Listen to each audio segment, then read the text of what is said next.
할렐루야. 하나님은 살아계십니다. 살아계신 우리 아버지 하나님의 무궁하신 사랑과 측량할 수 없는 은혜가 여러분에게 늘 함께 하시기를 축복합니다. 오늘은 6.25 73주년, 종전 70주년이 되는 거예요. 6.25 한국전쟁이 마친 다음에 50년대뿐만 아니라 60년대까지 우리나라는 아프리카에 있는 가나보다도 국민소득이 낮은 나라였어요. 아마 50년대생, 60년대생들은 그런 것들을 다 몸소 경험했을 거예요. 가난이라는 것은 무엇과 비교할 수 없는 비참함이에요.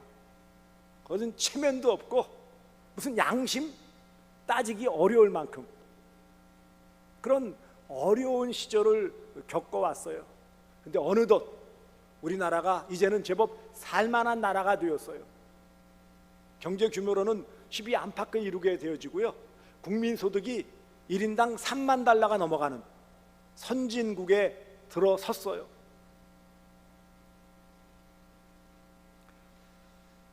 이런 상황들을 70년 전에 생각할 수 있었을까요? 그런데 놀랍게도 하나님의 은혜 가운데 이 나라가 이런 놀라운 경제 발전을 이루었고 또 민주화도 상대적으로 많이 성취했어요. 하지만 또 한편으로 우리가 돌아보면 이 땅에 오늘 본문에 말씀한 두 단어, 정의와 공의, 이것이 바르게 잘 이어지고 있는지 의문이 듭니다.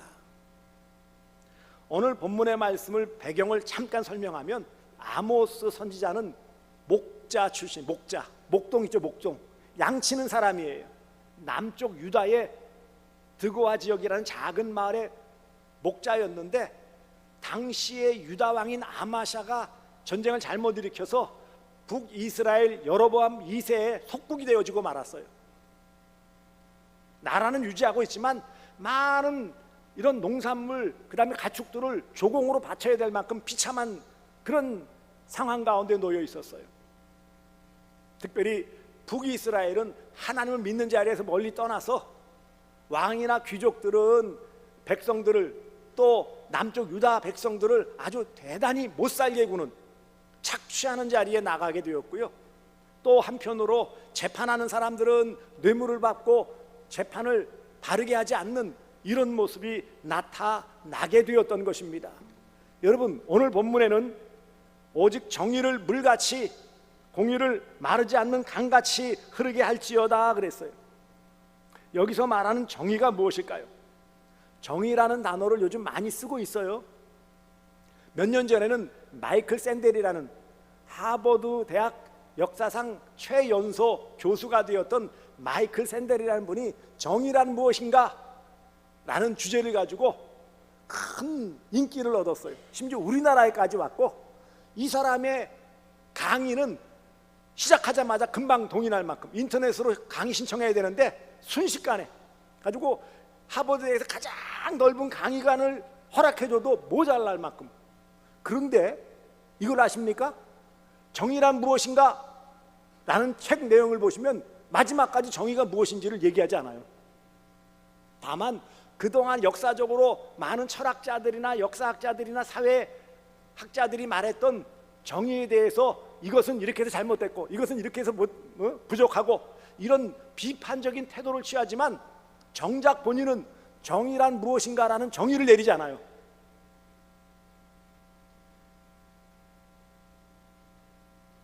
그런데 멀리 보면 너무 넓어지니까 오늘 본문에서 주어진 정의가 뭘까요? 이 정의라는 이 단어, 이것은 히브리어, 이스라엘 나라 말로는 미시파트라고 발음을 해요. 미시파트. 이거는 한마디로 말하면은요, 사법적인 정의, 재판하는 데에서 정의를 말하는 거예요. 흔히 권선징악 그러죠. 잘 착하게 잘하는 것은 권장해주고 죄를 지은 사람은 벌을 주는 것. 근데 이게 단순한 논리 같지만 권선징악이 실제로 제대로 잘 될까요? 안 될까요? 안 된단 말이에요. 각자의 생각 따라 달라요. 우리나라에서도 이런 사법권에 있어서 많은 잘못된 것들이 10년, 20년, 30년 뒤에 뒤집혀지는 예들이 많이 있어요. 그래서 여기서 말하는 정의라는 것은 아주 좁게는 재판관들이 바르게 재판하는 것. 그래서 모든 법과생들이 첫 수업 때 듣는 것은 정의라는 단어라고 해요. 정의. 이 정의를 왜 배우느냐? 그것은 법을 집행함에 있어서 공평하게, 균등하게, 평등하게 지내야 되기 때문이에요. 그래서 어느 한쪽으로 치우치지 않고 법과 원칙과 신념을 기준으로 삼아서 철저하게 정의를 실현하자, 그런 다짐을 위해서 법대생들이 1학년 1학기 처음에 듣는 그런 내용이 정의라는 거예요. 그러니까 법대생들이, 소위 재판관들이 그런 법과 원칙과 상식에 의해서 양자의 어느 한편에서도 억울함이 없는 그런 재판을 하는 것이 바로 오늘 본문에서 말하는 정의예요. 근데 여러분, 이 가능합니까? 가능하지 않습니까? 가능하지 않아요. 여러분 보셨지만 어떤 판결을 해도 양쪽 중에 한 사람은 만족을 못해요. 그럴까요? 안 그럴까요? 전에도 제가 말씀드렸죠. 제가 영천교회에 있을 때 송주섭 장로라는 분이 있습니다. 이분은 교도관 1호의 1호, 우리나라 교정에서 첫 번째 교도관이 된 분인데, 이분이 그런 말씀하더라고요. 목사님, 제가 여러 군데, 전국에 있는 여러 군데 이 교도관으로, 심지어 나중에 교도소장으로 근무하시다가 퇴직하셨는데 그러더라고요. 많은 사람 면담하고 그 안에 있는 수감 생활하는 사람들 다 면담했는데 한 사람도 자기가 정말 정당한 죄를 받고 이렇게 벌을 받고 있습니다라고 말하는 사람은 한 명도 못 봤다는 거예요. 다 억울하다는 거야. 재판이 잘못됐대.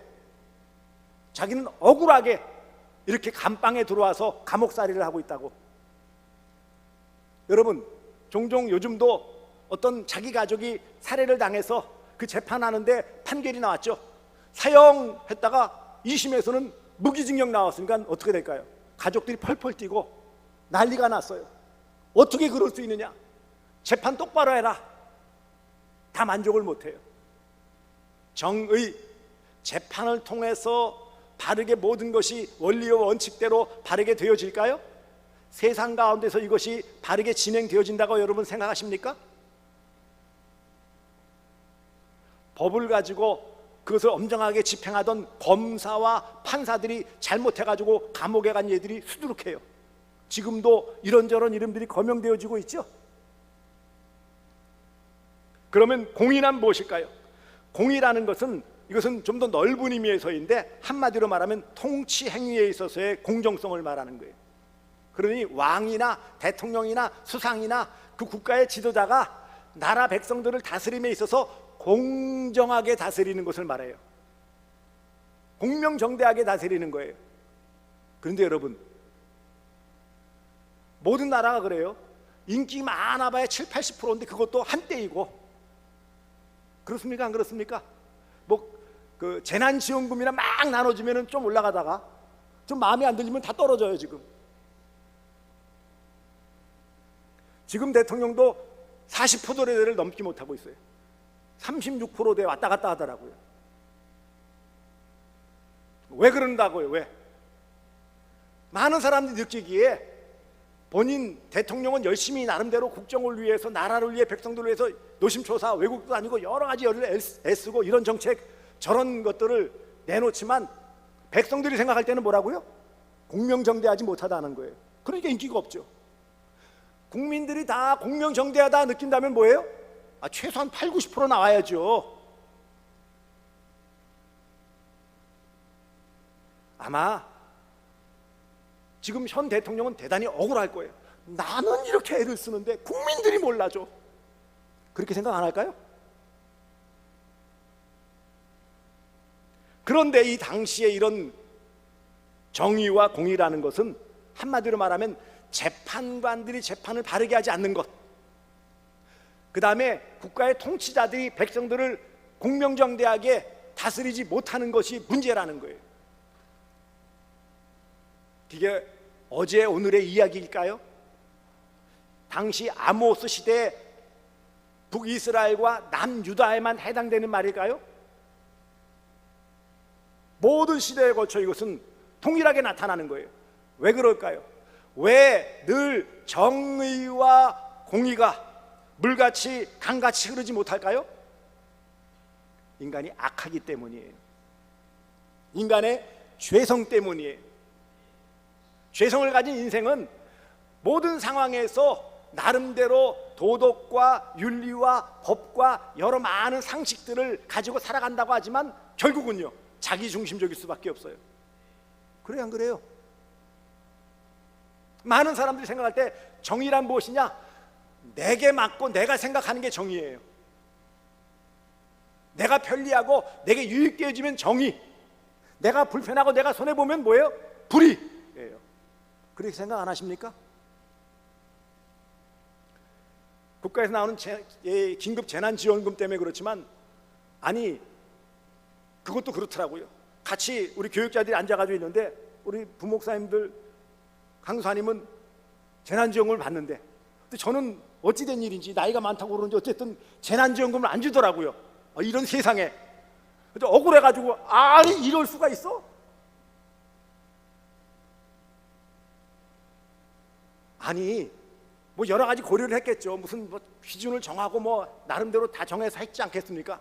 그런데 나름 이해를 한다고 하지만 속으로는요, 아니 뭐 속으로도 아니에요, 대놓고 그랬어요. 우리 부목사들, 교육자들 앞에서. 아니 이럴 수가 있어. 억울한 감이 드는 거예요. 억울한 감이 드는 거예요. 도대체 뭘 보고 하는 거야 이거? 주려면 다 주던지 말이야. 그런데 또 어떻게 되는지 아십니까? 또 다 주니까 어떤 일인지 아십니까? 이런 돈하게나 다 주네. 그거 몰아가지고 더 가난한 사람 중에 얼마나 좋아. 그러죠?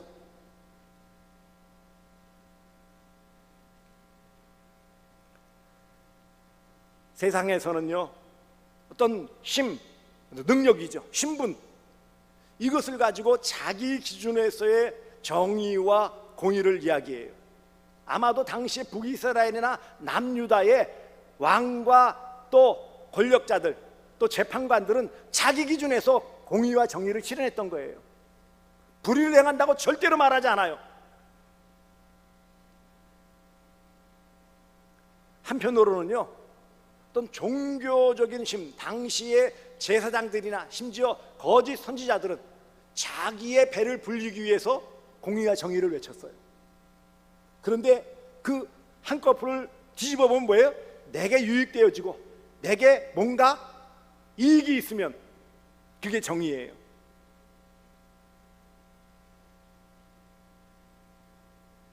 그래서 아모스가 북이스라엘 향하여 날카롭게 이런 오직 정의를 물같이 공의를 마르지 않는 강같이 흐르게 할지어다 라고 외치자. 그럴 때 북이스라엘의 베델에 있었던 제사장, 거짓 제사장이죠 물론, 그를 생각하면서 제발 좀 너희 나라에 가서 떠들어라. 여기 가서 떠들지 말고. 듣기 싫다는 거죠.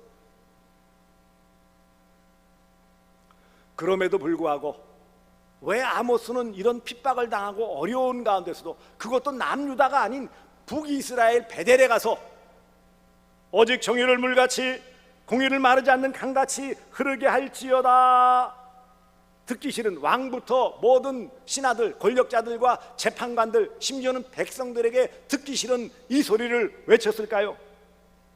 그것은 바로 그 시대에 정의와 공의가 땅에 떨어졌기 때문이에요.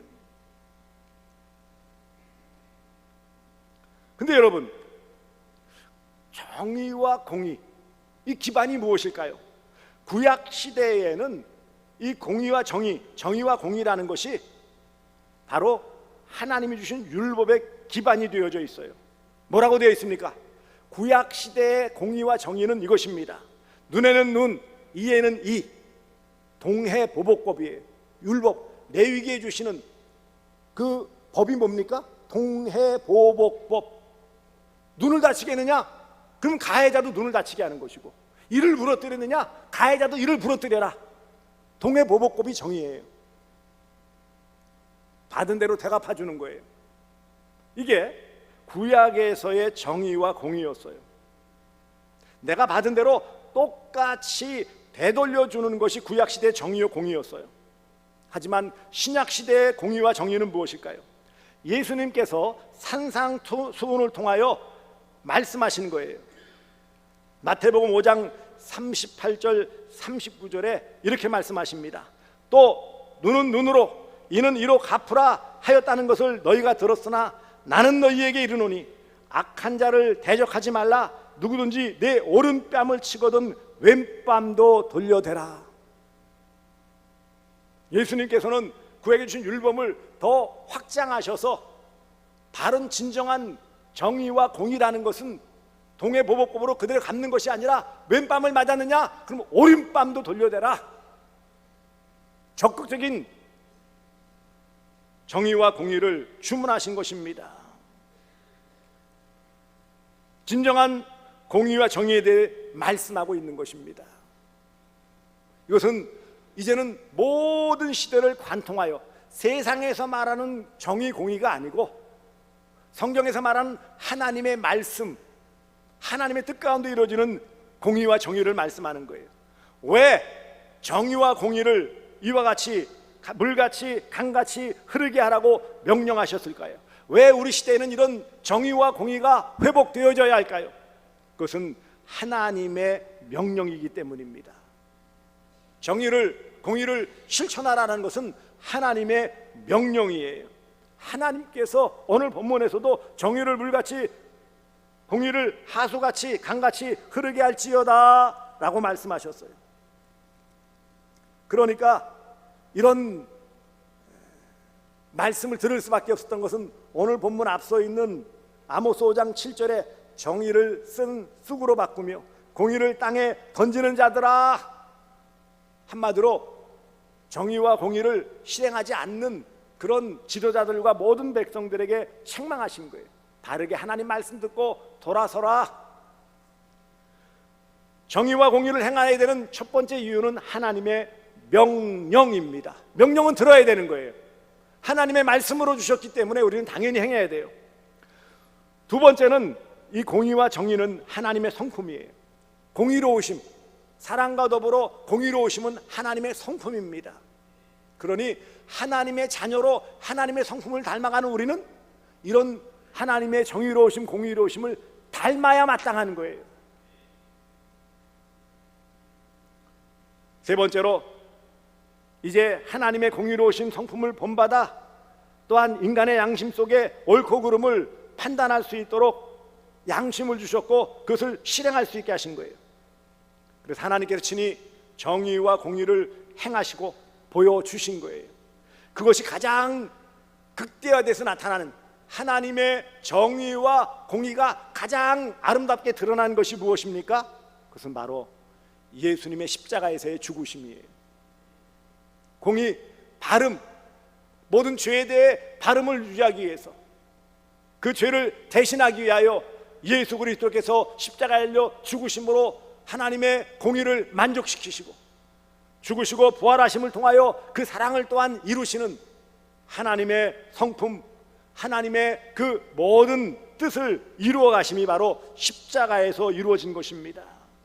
예수님은 산상수훈을 통하여 율법을 완성하셨으며 십자가를 지시고 생명을 버리심으로써 진정한 정의와 공의를 실행하신 것입니다. 가장 아름답게 나타난 것이 십자가에서의 고난과 죽으심과 부활이에요.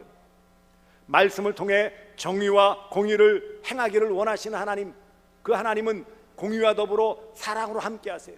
공의와 사랑은 반대 개념 같아요. 어떠한 죄의 잘못도 용납하지 아니하시는 공의로우신 하나님, 그러나 죄인은 용서하시고 또한 회복시키시고 구원하시기를 원하시는 사랑의 하나님, 이 절대 부조와 같은 이 하나님의 속성이 완벽하게 녹아져 내려 조화를 이루는 것이 바로 십자가예요. 우리가 십자가를 바라보고 십자가 예수를 믿고 십자가의 사랑을 실천할 때 바로 정의와 공의를 실천하는 것입니다. 하나님께서는 먼저 받은 자가 또한 빚진 자로서 나중된 자에게 그것을 행해야 될 것을 말씀하시는 것입니다. 하나님께로부터 먼저 사랑과 은혜를 받았기에 받은 대로 나누는 것이 곧 하나님의 정의요 공의예요. 내가 먼저 받은 대로 나누는 것이 정의로운 삶이에요. 우리가 영원한 생명과 하나님의 은혜와 복을 받았다면 우리의 삶의 영역에서 그것을 나누어주고 실천하는 게 정의이고 공의라는 거예요. 모든 잣대에서 들이대어서 그것을 가지고 윽박지르는 것이 정의고 공의가 아니라는 거예요. 오늘 시대에 하나님께서 우리를 향하여 주시는 것은 바른 정의와 공의의 회복입니다. 정의와 공의는 하나님의 사랑이에요. 정의와 공의를 모든 삶 가운데 회복하시는 주의 백성들 되어 주시기를 바랍니다. 정의와 공의를 행함은 하나님의 뜻이라고 그랬어요. 정의와 공의의 실현은 하나님의 그 성품을 잘 드러내는 우리의 삶의 모습이어야 돼요. 정의와 공의가 어렵고 아주 불명확한 넓은 개념이 아니라 우리 모든 믿는 사람들이 삶의 모습에서 하나님을 본받고 사랑을 실천하는 것이 정의이고 공의예요. 만일 이렇게 생각해 보세요. 이런 개념이 있는데, 말하자면 사랑이 없는 정의, 정의를 행한다는데 무자비예요. 사랑이 없는 정의는요, 바른 정의일 수가 없어요. 한편으로는요, 이런 사회 약자에 대해서 정의가 없는 사랑의 무력함, 이 두 가지가 지금 많은 부분이 문제가 되어져요. 사랑이 없는 정의, 정의가 없는 사랑, 이 다 문제예요. 오늘날의 많은 부분 서로 이렇게 부딪히고 아웅다웅하는 것이 사실은 이런 부분이에요. 네 편, 내 편, 나의 편과 너의 편을 가르는 이런 잘못된 구조학 때문에 나타나는 것입니다. 그렇기 때문에 오늘날 실제로 보면은 많은 부분들을 자신을 포장하고 바르게 정의와 공의를 실현한다고 외치지만, 그래서 입법부는 입법부대로 우리가 이런 정의와 공의를 바르게 실행하기 위해서 법을 만듭니다 라고 하는데 뭐예요? 따져보면 자기들의 이익을 위해 법을 만들어요. 막 밀어붙이고 상대방 의견 상관없어 밀어붙여서 법을 만들잖아요. 그리고 정작 그래서 그것을 시행해야 되는 행정부는 또 그 법을 무시해. 그 법을 무력화할 수 있는 다른 시행령이나 이런 것을 만들어가지고 법은 법이고 또 나름대로 만들어버려요. 거기서 갈등 때문에 문제가 생기면 어떻게 될까요? 사법부에 그것을 바르게 판단해야 되는데 사법부는 사법부대로 나름대로 어떤 정치적인 판단을 해서 또 달리 판결을 내려버려요. 부끄러운 역사이지만 오늘날 그런 사법부의 잘못된 판단 때문에 억울한 옥살이라고 심지어 사형당한 사람들이 있어요. 재심 청구라고 그러죠. 그 판결이 난 다음에 후에 다시 어떤 증거나 사실이 드러나서 다시 재판을 하게 되어서 무죄로 판결된 일들이 계속 나오고 있어요. 한마디로 말하면 바른 정의와 공의로 그런 재판을 하지 않았다라는 거예요. 왜 크게 넓게 봅니까? 그게 우리 일상에서도 그럴 수 있다라는 거예요. 내 개인의 이익이나 내 자신의 명예나 내 자신의 어떤 목적을 위해서 구분 정의와 공의를 주장하고 실행할 수 있다라는 것입니다. 그렇기 때문에 오늘날 많은 부분에서 지금 하나님께서 우리에게 주시는 뜻은 회복적 정의예요. 회복적 정의라는 말을 들어보셨습니까? 요즘 근래에 이런 정의, 공의라는 것을 막 떠드니까 아까 말씀드린 것처럼 이런 바른 사랑이 없는 정의, 정의를 실행한다 그러는데 거기에 사랑이 없는 무자비한 정의가 많이 나타나요. 혹은 사랑한다고 하는데 거기 정의가 없어, 바르지도 않아. 그럼 다 문제잖아요. 이런 것들을 보완하는 것이 바로 회복적 정의예요. 회복적 정의의 근거는 무엇일까요? 하나님의 말씀이에요. 세상의 어떤 사람들의 어떤 대변하는 신념도 아니고 이념도 아니고 사상도 아니고 어떤 주의도 아니에요.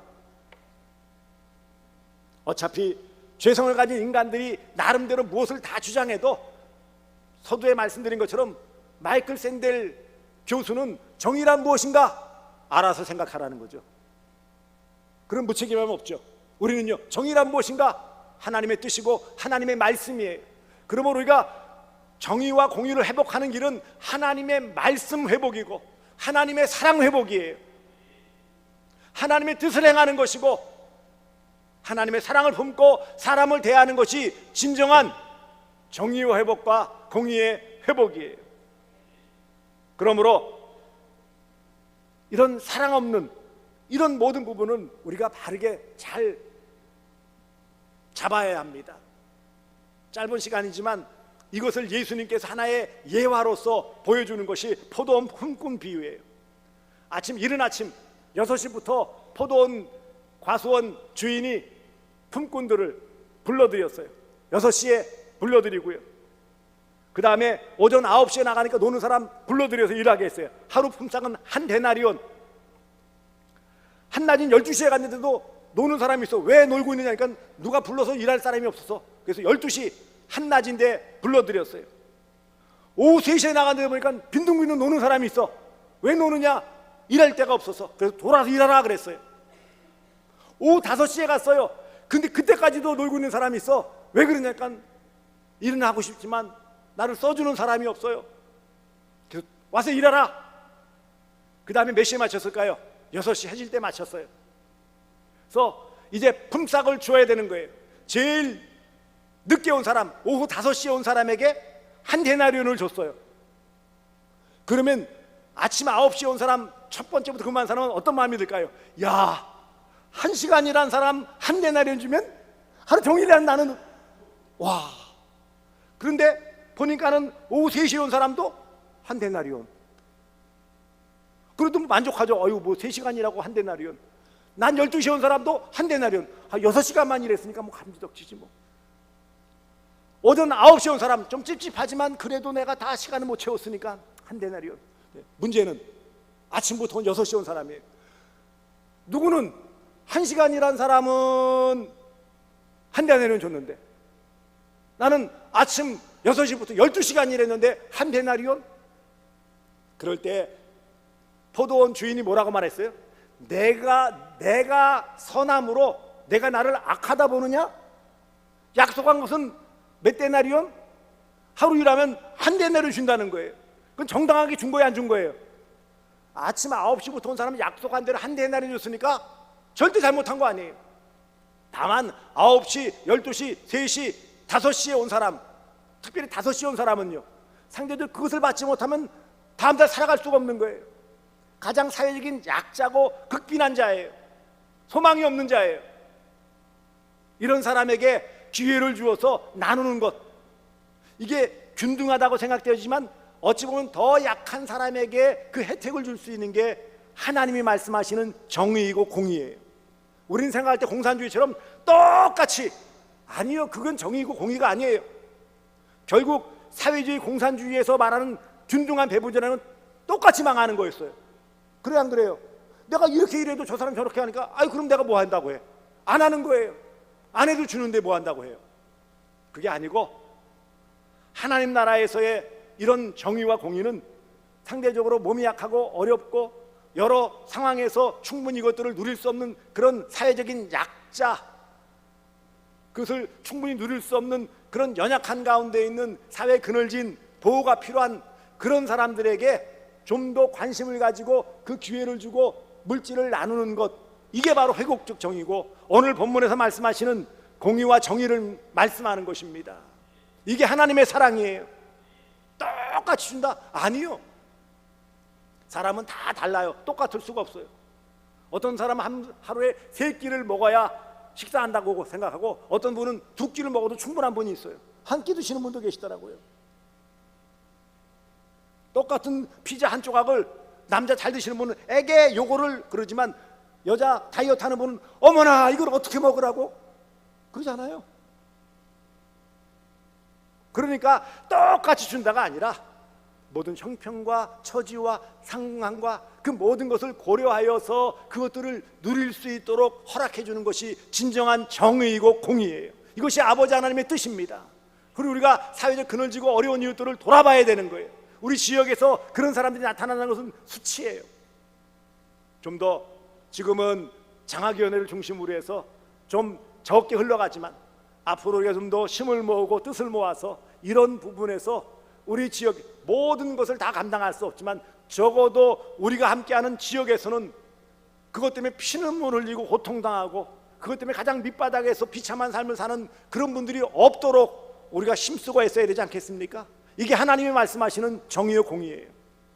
사랑하는 성도들이여, 하나님의 뜻 가운데 이런 정의와 공의, 오직 정의를 물같이 공의를 마르지 않는 강같이 흐르게 하는 주님 오실 때까지 이 사명 감당하며 회복적 정의를 실현하시는 복된 성도들 되어주시기를 주 예수 그리스도의 이름으로 축복합니다.